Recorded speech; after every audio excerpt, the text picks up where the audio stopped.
to repaint Jesus. And what does that mean? Repaint Jesus. Doesn't take very long, guys, to turn on the news, open up a paper, and see all kinds of portraits of Christ that are being painted.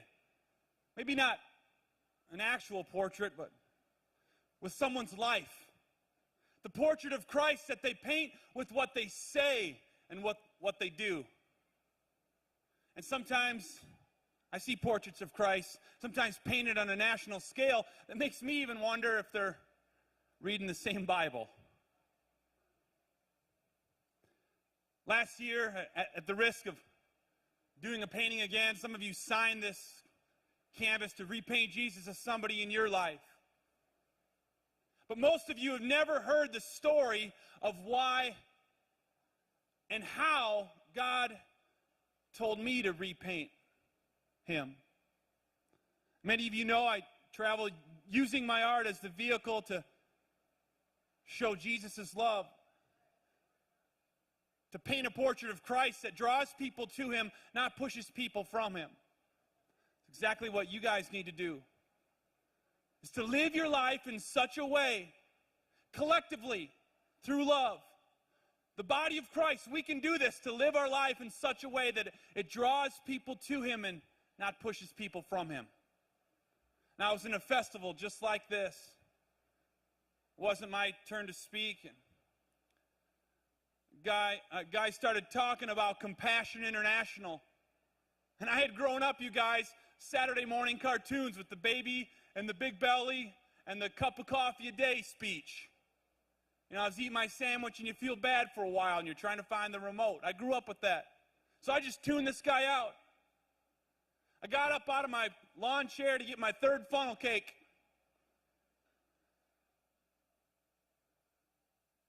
And as I was leaving, God said, that's how I want you to repaint me.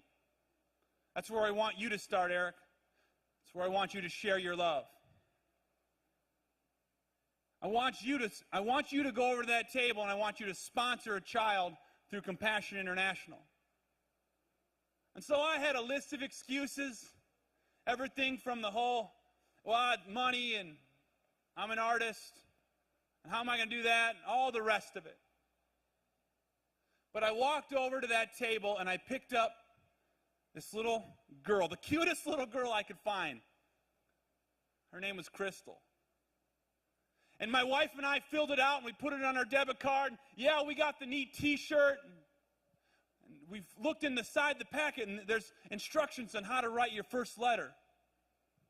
And so we filled it out, sent her some cool pictures. My wife was so excited, and you know, I kind of grew up in the church, so I was like, okay, yeah, we'll send a letter in, whatever that means. So we sent this letter in, and we got a letter back. And like I said, you guys, growing up in the church, I'm skeptical. I've seen it all. You know, you want to know what I thought, where those letters went? I thought when I wrote that letter, it went into my mailbox, through the Pony Express, through those little tubes, in the sorting counter in the mailroom. And then it ended up in this big, huge warehouse in like Phoenix, Arizona. Area 54, 5 maybe, I don't know. And there's a whole bunch of guys, a couple of them speak Spanish, there's a couple of the guys that speak Swahili, there's a few of them that speak, and they're all writing letters. They got Marlboros and Red Bull, they're up all night. I like football, as you call American football. I mean soccer. And they're writing with their left hand in crayon. That's what I thought. So I decided to go see her.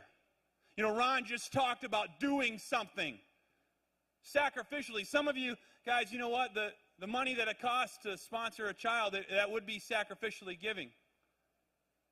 But I decided to go see her. So I got on the phone.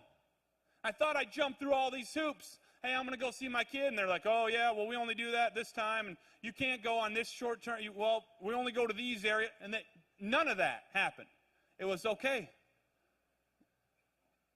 You can go in April.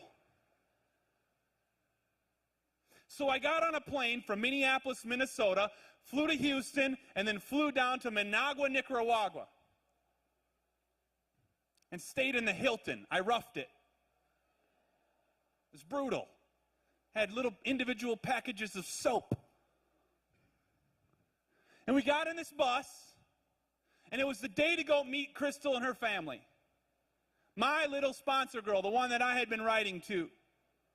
The one that I sometimes even wondered if she was real. And we walked on this bus, and we drove about 2 miles out of the town into this city dump area. And there was this little village kind of off the city dump where the average income was $400 a year. You know, and I was worried about what iPod I wanted for Christmas.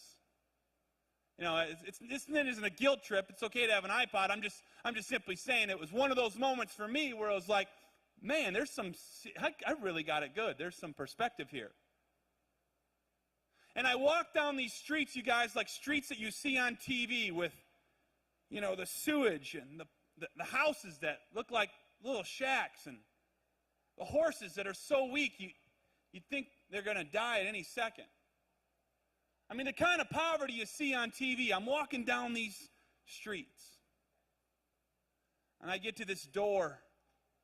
It's kind of hanging there, and the pastor that's with me, because, you know, Compassion, as a lot of you know and some of you have heard, they work through the local church.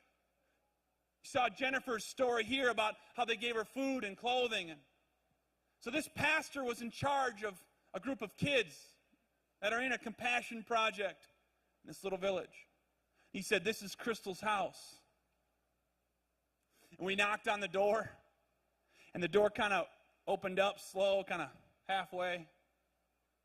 And there was this big Nicaraguan woman that was across this room that came running to me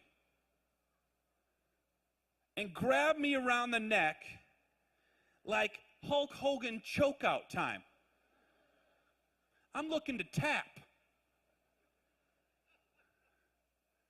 She grabbed me so tight that I realized she was weeping uncontrollably, and then I lost it. It's like watching Extreme Home Makeover Edition. I was done. I was like, put the bus back. I can't handle it. She starts weeping, and she says my name, Eric. She knew my name, you guys. She knew I am thousands and thousands of miles from home. And she knows my name. And she looked at me straight in the eyes. I mean, right dead square, right in the face. And she says, Eric, thank you for rescuing my daughter. Thank you for rescuing Crystal. And in that moment, I knew what Ron was talking about going. I knew what it meant to repaint Jesus.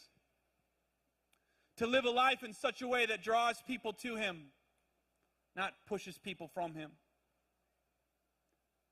So you guys, if everybody was okay, if everything was all right, and there was no poverty and there was no injustice, where would we go? Where would we be Jesus' hands and feet? Those things exist for you to do something about them, for you to repaint Jesus. How many of you guys are Compassion sponsors? I want you to stand up. I want you to stand up. If you're a Compassion sponsor, stand up.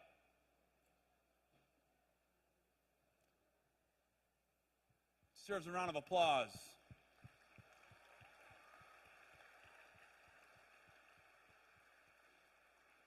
To you, my challenge is simply this. You've heard this time and time. You've seen this. Sacrificially giving. I would challenge you to sponsor another child. If you have not sponsored a child through Compassion, I want you to get up out of your chair, and I want you to go to that blue balloon right there or that blue balloon right there.